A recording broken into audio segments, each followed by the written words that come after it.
Alhamdulillahi Rabbil Alamin. Wassalatu wassalamu ala asyrafil anbiya'i wal mursalin wa ala alihi wa sahbihi ajma'in. Allahumma salli ala Sayyidina Muhammadin Nabil Ummi wa ala alihi wa sallima taslima. Assalamualaikum warahmatullahi wabarakatuh.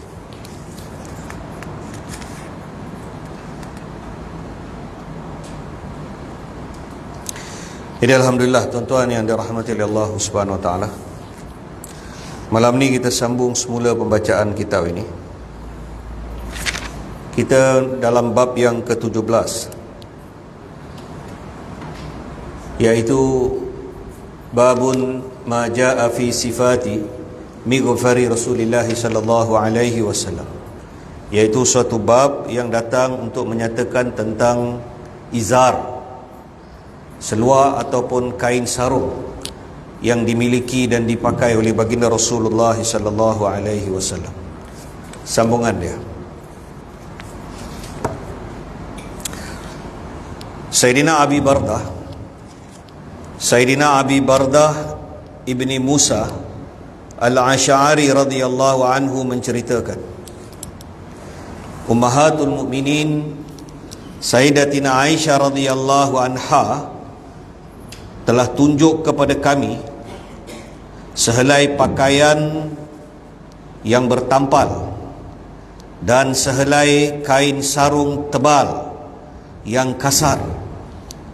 Kemudian Aisyah radhiyallahu anha berkata, baginda Rasulullah sallallahu alaihi wasallam wafat sewaktu memakai pakaian ini. Jadi Sayyidina Abi Bardah ibni Musa Al-Asy'ari radhiyallahu anhu menceritakan, Ummahatul Mukminin Sayyidatina Aisyah radhiyallahu anha telah tunjuk kepada kami sehelai kain yang bertampal dan sehelai pakaian yang bertampal dan sehelai kain sarung tebal yang kasar. Kemudian Aisyah radhiyallahu anha berkata, baginda Rasulullah sallallahu alaihi wasallam wafat sewaktu memakai pakaian ini. Hadis ini diriwayatkan oleh Imam Muslim pada hadis 2030. Keterangan hadis. Berkata Maulana Zakaria Al-Kandalawi rahmatullah alaih, baginda Rasulullah sallallahu alaihi wasallam itu suka berpakaian sederhana sehingga akhir hayatnya.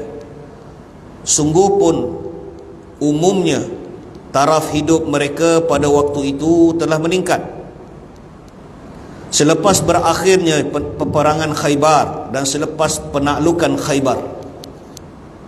Keadaan hidup orang-orang Islam itu bertambah lapang. Maka setelah Futuh Mekah, yakni setelah pembukaan kota Mekah, raja-raja dari negara lain juga memberikan hadiah-hadiah yang seumpamanya. Walaupun begitu, baginda Rasulullah sallallahu alaihi wasallam tidak mengubahkan cara hidupnya. Walaupun begitu, baginda Rasulullah sallallahu alaihi wasallam tidak mengubahkan cara hidupnya. Baginda sallallahu alaihi wasallam tetap istiqamah, hidup sederhana. Dan apa-apa yang diterima oleh baginda Rasulullah sallallahu alaihi wasallam sebagai hadiah, baginda agihkan kepada orang lain. Maka beberapa contoh telah disebut di dalam kitab kisah-kisah para sahabat.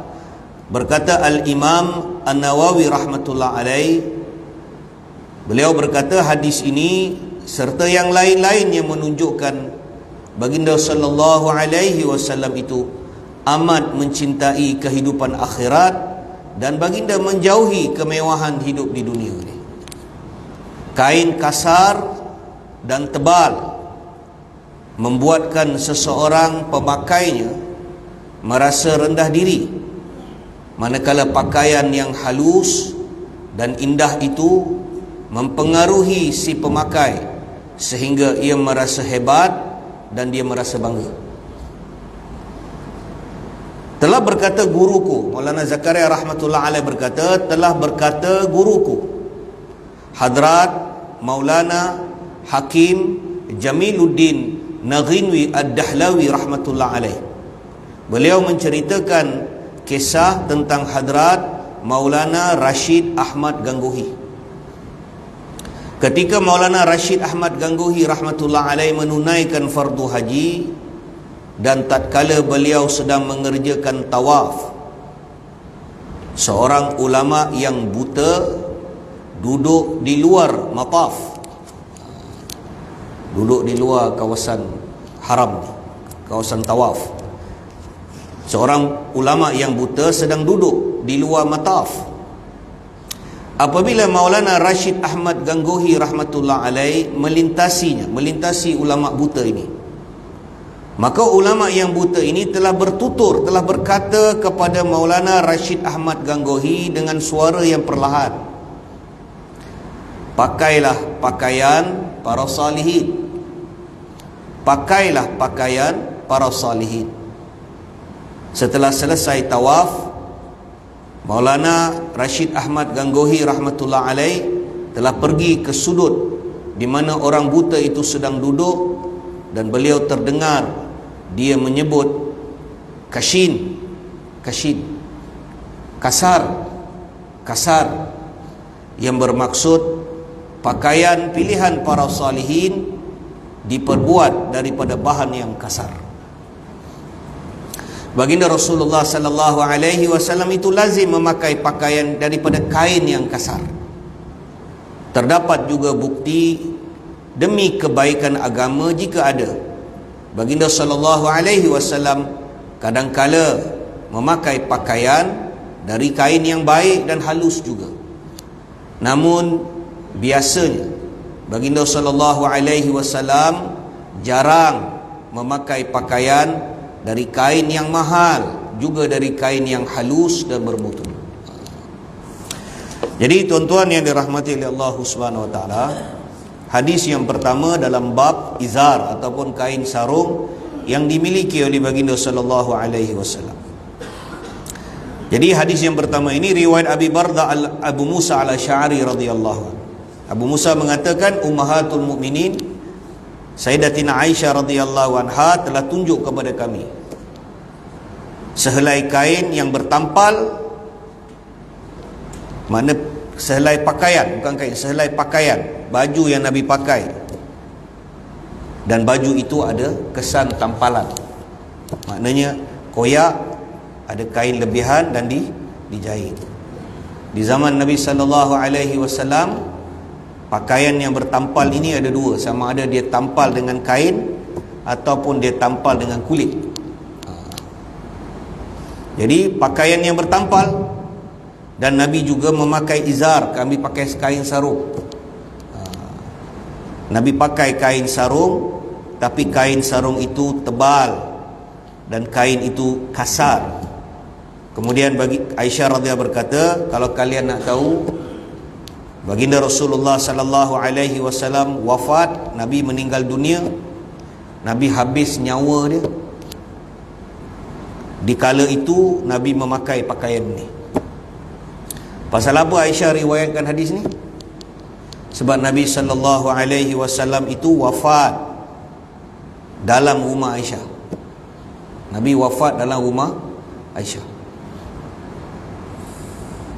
Pada hari giliran Aisyah, Nabi wafat dalam rumah Aisyah. Nabi wafat di atas pelukan dan ribaan Sayyidatina Aisyah. Jadi Aisyah kata, siapa nak tahu, inilah baju yang terakhir Nabi pakai. Jadi berkata Maulana Zakaria rahmatullah alaih, pengarang kitab ni, setelah pembukaan kota Mekah, maknanya pada peringkat awal kehidupan, bukanlah Nabi sallallahu alaihi wasallam tu membenci pakaian yang halus. Bukan Nabi benci orang pakai pakaian mahal. Kadang-kadang orang salah faham kan. Bukan Nabi benci. Kita kena faham keadaan pada waktu itu. Nabi sallallahu alaihi wasallam diutuskan. Dakwah Nabi sallallahu alaihi wasallam yang pertama, ketika Nabi diwahyukan, ketika tahun kerasulan, ketika Nabi diangkat menjadi rasul, Hati Nabi sallallahu alaihi wasallam ni mula-mula Nabi tak mendatangi orang miskin. Nabi banyak pada peringkat awal Nabi cuba menghampiri pembesar-pembesar Quraisy. Maknanya Nabi menghampiri orang-orang korporat ni, orang-orang kaya, orang yang harta dia berbilion-bilion. Senang faham. Pada peringkat awal, sabiqu awal, ketika Nabi diangkat menjadi Rasul, bila turun wahyu Iqra' bismi rabbikal ladzi khalaq, bila turun wahyu tu, itu tahun Nabi diangkat. Itu dalil, kata para ulama, itu dalil Nabi diangkat menjadi Rasul. Itu bukan dalil suruh baca, walaupun ayat tu Iqra' bismi rabbikal ladzi khalaq, itu bukan dalil baca, itu dalil nubuah, dalil Nabi diangkat menjadi Rasul. Kalau orang tanya kita, apa dia dalil Nabi diangkat menjadi Rasul? Dalil dia Iqra' bismi rabbikal ladzi khalaq. Walaupun ayat tu kata Iqra', Nabi kata ma'ana biqari, aku tak tahu baca. Jibril kata Iqra' ya Muhammad, Nabi kata ma'ana biqari, aku tak tahu baca. Lepas 3 kali Jibril peluk Nabi. Nabi kata aku dipeluk oleh Jibril sehingga aku dah sesak napas dah. Kena grip lah, kan? Ini bukan calang-calang orang punya grip, ini Jibril punya grip. Cuma tak patah je tulang rusuk. Nabi kata aku tak boleh napas. Jibril kata Iqra' bismi rabbikal ladzi khalaq, bacalah wahai Muhammad dengan nama Tuhanmu yang menciptakan. Jadi itu dalil Nabi diangkat. Jadi bila selepas pada itu turun surah yang kedua, surah Ya Ayyuhal Mudaththir. Bila turun surah Ya Ayyuhal Mudaththir, wahai orang yang berselimut, wahai orang yang berselubung. Sebab Nabi balik waktu malam, Jibril panggil Nabi daripada belakang. Dalam hadis riwayat tentang tafsir surah Mudaththir ni, Nabi balik waktu malam.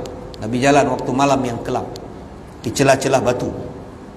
Tiba-tiba Nabi kata aku terdengar, hadis riwayat Bukhari, Nabi kata aku terdengar seseorang memanggilku dari arah belakang. Orang tu panggil ya Muhammad dalam gelap. Kalau kita lah dalam gelap jalan seorang-seorang, orang panggil kita Husin, kita berhenti ke kita lari? Kalau kita lalu kat tepi kubur lah, jalan gelap, lampu pun tak ada, kan? Dulu-dulu kalau kita mengaji, kan, saya dulu mengaji daripada rumah tu nak ke, kita lalu tepi lombong, ada satu lombong, dan lombong tu pula, depan lombong tu ada kubur lama, dan kubur tu pula tak tahulah siapa yang buat. Saya tak rasa, kubur tu panjang, batu nisan dia, kepala dekat situ, kaki dia dekat situ. Dia panggil kubur Tok Panjang. Makam Tok Panjang.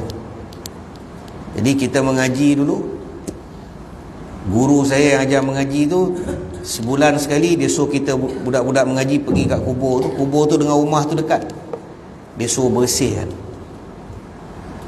Jangan biarkan semak samun bersihkan kubur tu. Khidmatlah, khidmat. Jadi bila kita balik, kadang-kadang kita balik mengaji petang, lepas maghrib kita mengaji sampai isyak. Bila nak balik jalan tu gelap, lalu tepi lombong, kadang-kadang ada apa ni yang keluar cahaya tu, ulat yang keluar cahaya tu, kelip-kelip. Jadi budak mengaji bila nak lari, nak lalu situ, sampai situ kita berhenti, kita angkat kain. Siapa pakai kain, angkat. Sebab dalam pakai seluar. Sebab apa? Pecut. Nak jalan tu tak berani. Tapi budak. Jadi kalau kita jalan pada waktu malam yang kelap, seorang diri, tiba-tiba orang panggil ya Muhammad. Nabi kata seseorang telah memanggilku ya Muhammad. Aku berhenti, kata Nabi. Ku toleh ke kanan, ku tidak lihat apa-apa. Ku toleh ke kiri, juga ku tidak lihat sesiapa. Ku toleh ke belakang, pun tak ada orang. Kemudian ku teruskan perjalanan. Cepat jalan aku ni. Sedang ku jalan, kemudian dia panggil aku, ya Muhammad. Ku berhenti, kata Nabi. Ku pusing ke kanan, ku tak jumpa orang dia. Ku toleh ke kiri, ku tak jumpa orang dia. Ku pusing ke belakang, pun tak ada orang. Kalau kita dah lari dah. Nabi kata, kemudian ku teruskan perjalanan. Kemudian dia memanggilku, ya Muhammad. Pada waktu itu ku berhenti. Ku merasakan suara itu datang dari atas. Kemudian ku dongak. Kata Nabi, ketika ku dongak, ku lihat dia. Dalam hadis Bukhari, Nabi kata, ku dongak, ku lihat dia. Dan dongakanku itu, ketika ku mengangkat dongakanku itu, hampir-hampir ku terjatuh ke belakang. Sebab apa? Terlalu tinggi. Dia bukan dongak macam ni.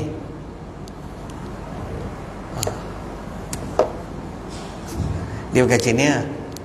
Nabi kata, ku dongakanku itu hampir-hampir aku nak ke belakang. Dan ku lihat dia pertama kali dalam rupa bentuknya yang sebenar. Dia duduk di atas satu kursi. Kakinya itu terbenam ke dalam bumi dan kepalanya melepasi langit. Tuan-tuan, kita naik kapal terbang. Kapal terbang kalau dah take off, dia akan terbang atas awan. Biasa kan kita naik kapal terbang. Kapal terbang bila nak take off tu, dia akan pergi macam ni. Biasanya dia akan tembus awan. Dan bila dia nak speed tu, dia main atas awan. Jadi sebab atas awan ni dia tak ada gangguan. Awan ni ganggu. Kadang kalau awan ada air, dia kena poket. Kan kapal terbang, siapa tengah minum kopi kan, kopi jadi macam tu. Siapa dalam toilet kan, berterabur lah kencing dalam tu. Kan? Sebab kapal terbang. Tu saya kadang-kadang pramugari ni dia akan bagi tahu, so duduk dia diam, tak boleh bangun. Ni kapal tengah, ni kapten akan bagi tahu. Jadi biasa dia akan naik atas pada langit, atas pada awan. Tapi Nabi sebut kepalanya melepasi langit, bukan kepala dia tu melepasi awan. Kalau awan dia rendah, Nabi kata dia duduk di atas satu kursi. Kakinya itu tembus ke dalam bumi dan kepalanya itu melepasi awan, melepasi langit. Kemudian dia kedepankan diri dia tu. Tadi dia duduk, bila Nabi dah nampak dia pun ke depan. Nabi kata, kulihat dia pertama kali dalam hidup aku, wajah dia yang sebenar dia. Siapa dia? Dialah Jibril. Nabi takut tengok dia, tak sempat cakap apa-apa dah. Nabi lari. Jadi bila Nabi lari tu, balik, kemudian turun ayat ya ayyuhal mudaththir. Jibril kata, ya ayyuh, turun surah ni. Bila surah nak turun, Nabi kata bila surah nak turunnya, aku terdengar bunyi seperti bunyi rantai yang ditarik, bunyi macam bunyi loceng, bunyi rantai yang bergeseran, berpeluh, hampir pengsan setiap kali wahyu nak turun. Kemudian bila turun ayat ya ayyuhal mudaththir qum fa'anzir wa rabbaka fakabir. Wahai orang yang berselubung, ya ayyuhal mudaththir qum fa'anzir. Qum, bangun. Tak ada duduk lagi, tak boleh rehat-rehat lagi, tak boleh lepak-lepak lagi. Qum fa'anzir, bangun. Nak buat apa? Wa rabbaka fakabbir, beritahu kepada manusia, besarkan Allah. wa rabbaka fakabbir, dan besarkan Tuhan kau. Itu sebab bila kita azan, dia mesti Allahu Akbar, Allahu Akbar, Allahu Akbar, Allahu Akbar. Kan? Husin? 4 kali takbir. Mesti 4 kali. Pasal apa 4? Kata ulama tafsir, sebab seluruh alam maya ni Allah ciptakan dia daripada 4 unsur ya.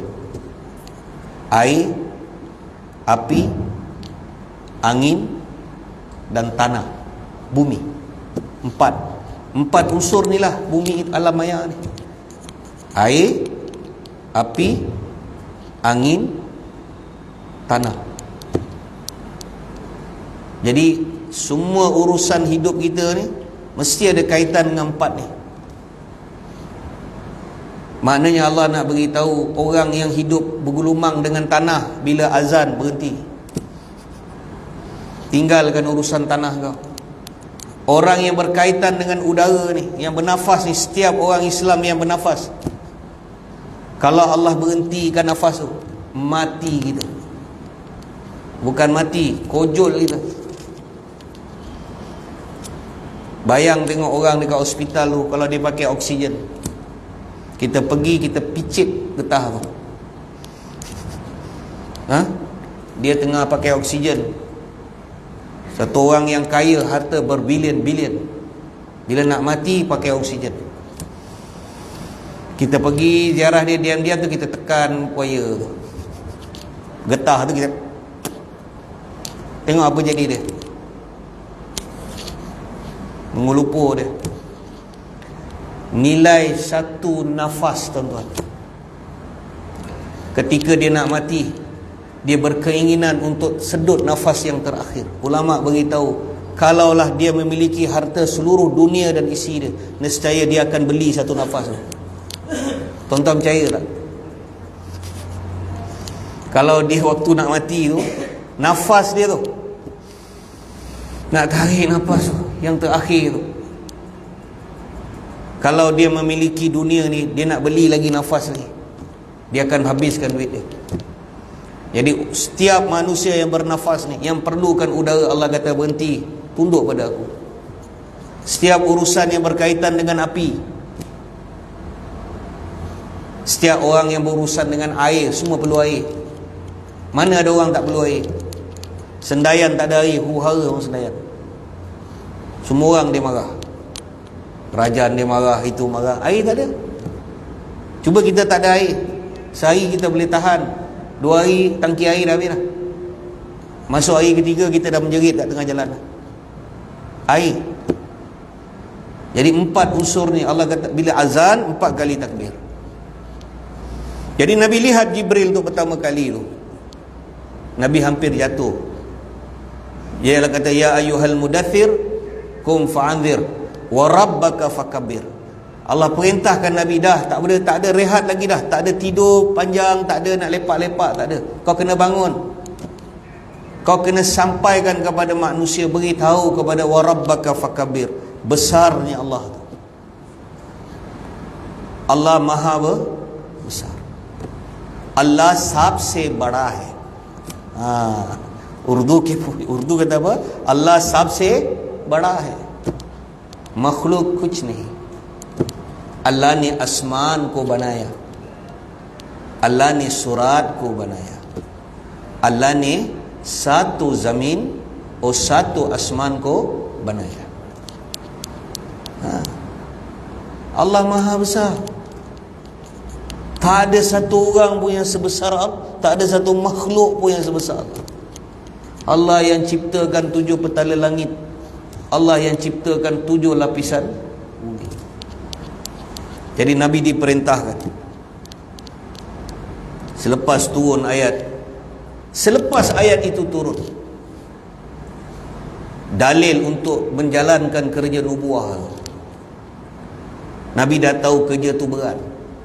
Jadi pada peringkat awal, Nabi mendatangi golongan-golongan korporat, golongan-golongan pembesar ahli politik yang ada power, ahli-ahli parlimen. Nabi jumpa ahli parlimen di kawasan-kawasan tu, ahli Dewan Undangan Negeri. Nabi jumpa exco. Sebab mereka ni orang power dan mereka ni ada pengikut. Mereka ada pentaksub. Mereka ada pentaksub mereka. Nabi tahu orang ni dia pemimpin kaum ni dan dia ada kuasa. Nabi pergi mendatangi mereka ni. Nabi tak pergi pada peringkat orang-orang bawahan, pada peringkat awal. Ulama mengatakan Nabi pergi jumpa mereka ni dengan harapan kalau mereka terima Islam, pengikut dia orang kan, dia mesti orang bawahan dia ikutnya, sebab dia ada leader. Nabi pergi dekat leader. Peringkat awal Nabi usaha pergi jumpa korporat ni. Orang korporat ni jangan main-main. Orang korporat ni dia tak buat kerja, dia kenyit mata je. Dia macam tu je. Masalah selesai.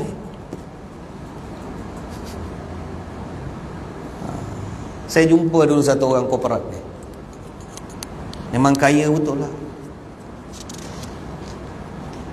Pergi ada kes bagi bantuan. Dia bagi bantuan, tapi dia orang korporat. Dia pun ada lah bodyguard dia, dia ada pengikut dia, dia ada orang-orang dia yang ikut dia.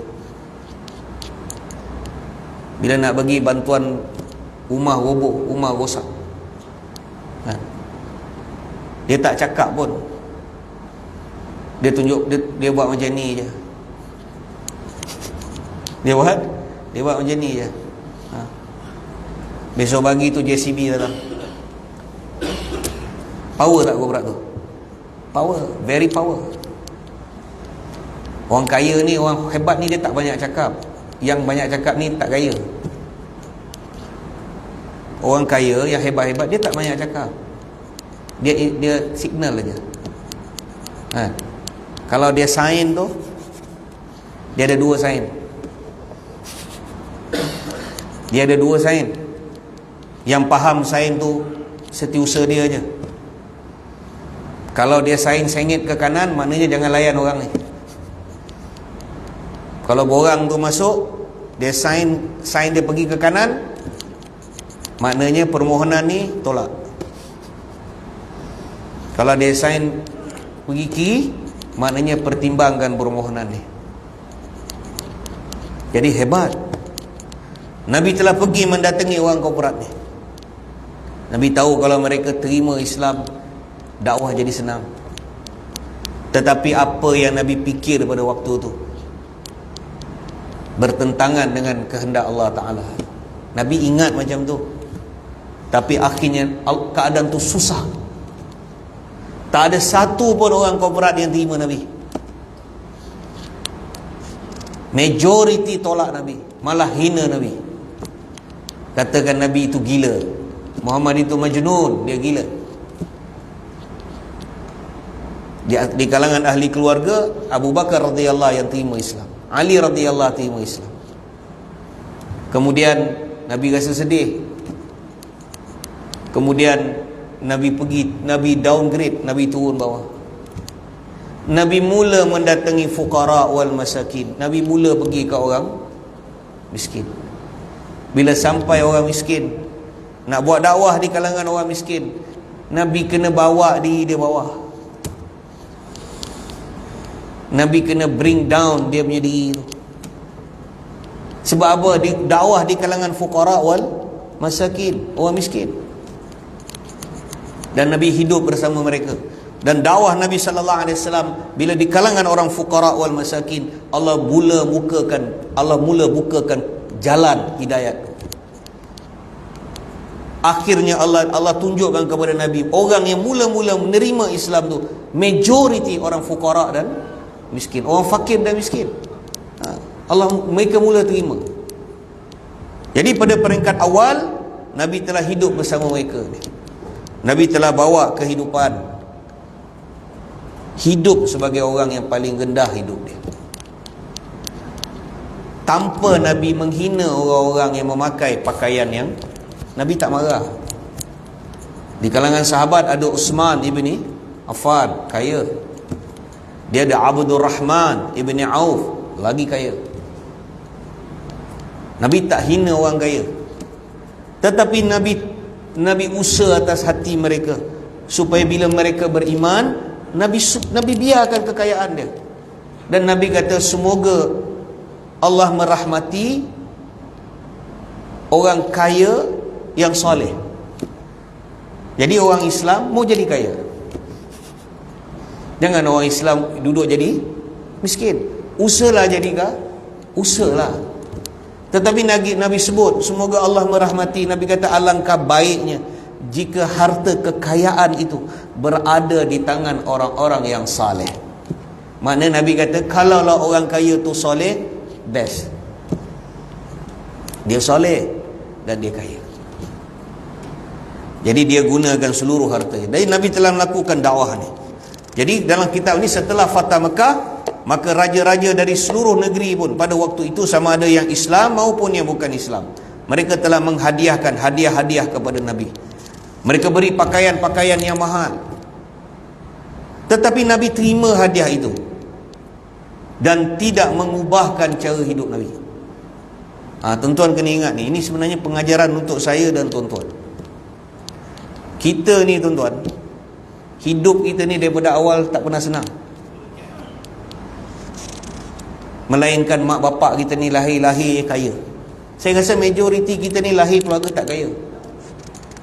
Cuba angkat tangan siapa lahir dia beranak dalam tong emas, bapak dia memang kaya. Siapa lahir yang bapak dia ada harta 1 bilion? Mungkin acu lah. Kita majoriti kita ni lahir keluarga kita bukan orang kaya. Tapi dalam kehidupan kita lalui hidup ni, kadang-kadang bapak kita tak kaya, tapi mungkin kebaikan yang dia buat, kesolehan yang dia buat, Allah bagi kebaikan tu kat kita.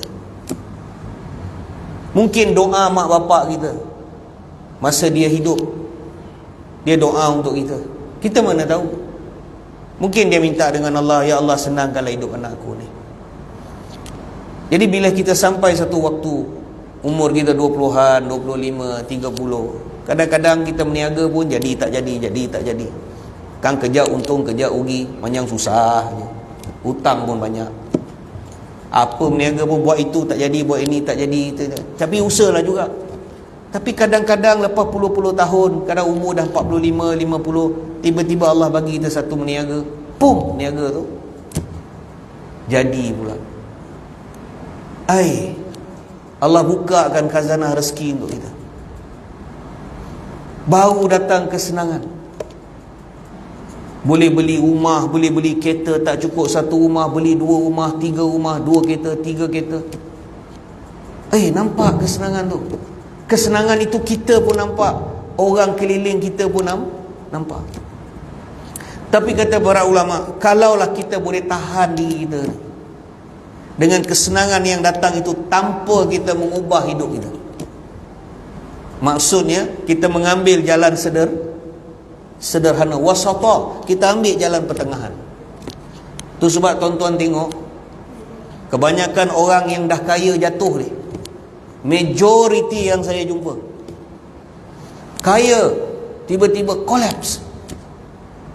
Jatuh dia tu jatuh sungguh, terjatuh, tergolek dok, hilang harta. 3 minggu lepas, depan Masjid Rahang ni ada satu orang datang, memang kaya, tapi tahu tak dia isi borang Baitul Mal? Saya kona dia. Saya tanya apa jadi? Jatuh Ustaz. Orang partner saya tipu saya jatuh dah. Habis kereta saya, suami saya pun cerai, apa semua habis dah, keluarga habis dah. Sekarang saya perlukan bantuan Baitul Mal saya untuk kesinambungan hidup saya. Allahu Akbar. Bila saya bercakap dengan dia tu, saya kata, awak kena banyak istighfar, minta ampun dengan Allah. Allah nak awak kembali kepada, menangis dia kat tempat wuduk. Saya salah. Ya Ustaz, saya salah. Masa saya senang, saya lupa Allah. Allah rotan saya. Saya sepatutnya menjalani kehidupan, sepatutnya masa saya berduit, saya kawal duit saya. Maksud saya bukan kedekut, saya kawal. Sepatutnya saya menjalani hidup sederhana, tapi saya rosakkan anak-anak saya. Saya rosakkan kehidupan mereka. Saya bagi je apa dia nak. Saya belanja duit tu macam air. Sebab apa? Sebab dulu susah. Tiba-tiba Allah Ta'ala bagi senang. Dia tak boleh kawal perasaanmu. Dia tak ada handbrake untuk dia drop gear dia. Dia balon betul-betul. Sekali Allah Ta'ala sentap dia, tergolek dog dia. Itu sebab kalau kita dilahirkan dalam keadaan, bila Allah Ta'ala bagi kita kesenangan, ulama mengatakan yang terbaik wasata, ambillah jalan pertengahan. Senang sangat pun tidak, susah sangat pun tidak. Dengan anak-anak, jangan bagi semua benda. Ini semua dia nak, semua kita bagi, sehingga dia tidak merasakan sedikit kesusahan. Sedangkan kesusahan itu mengajar dia menjadi kuat. Ini anak kita, apa saja dia minta. Sebab kita susah, kita tak nak dia rasa susah. Apa saja dia minta, semua kita bagi. Akhirnya dia akan jadi apa? Dia akan jadi anakku Ustazah. Dia akan jadi anakku Ustazali. Bapa percaya tak? Percaya anakku. Nah, ambil kunci peti duit. Kawan-kawan, bapa aku sayang sama aku. Sekarang aku boleh buat apa saja. Nah, ambil duit. Dia kata, Ustazali, ni kunci Jahanam. Jadi ambillah jalan wasata, pertengahan. Kalaulah Allah bagi kita kesenangan, ambil jalan tengah. Jadi Nabi telah tunjuk pada kita wasata. Walaupun Nabi datang kekayaan tu, itulah sunnah dia. Nabi ambil jalan tengah. Jadi kalau kita ambil jalan tengah, kita selamat. Kita terselamat daripada kefakiran. Kita terselamat daripada bankrupt. Kita terselamat daripada collapse. Apa-apa hal kita boleh manage lagi. Jadi itu sunnah. Ambil jalan tengah itu sunnah. Jadi insyaAllah lah tuan-tuan, jadi saya berhenti takat ni dulu. InsyaAllah kita sambung pada minggu yang akan datang. A'udzubillahi minasyaitanirrajim. Bismillahirrahmanirrahim. Alhamdulillahi rabbil alamin, wassalatu wassalamu ala asyrafil anbiya'i wal mursalin wa ala alihi washabihi ajma'in. Allahumma salli ala Zaina Muhammadin nabiyil ummi wa ala alihi wasallim taslima. Rabbana ghafir lana wa liwalidain wa lil mu'minina yawma yaqumul hisab. Rabbirhamhuma kama rabbayana saghira. Rabbana atina fid dunya hasanah wa bil akhirati hasanah wa qina adzabannar. Allahumma barik lana fi Rajab wa Sya'ban wa ballighna Ramadan. Allahumma barik lana fi Rajab wa Sya'ban wa ballighna Ramadan. Allahumma barik lana fi Rajab wa Sya'ban wa ballighna Ramadan. Rabbana atina fid dunya hasanah wa bil akhirati hasanah wa qina adzabannar. Wa sallallahu ala sayyidina Muhammadin nabiyil ummi wa ala alihi wa ashabihi wa sallam. Subhana rabbika rabbil izzati amma yasifun wa salamun alal mursalin walhamdulillahi rabbil alamin. Assalamualaikum warahmatullahi wabarakatuh.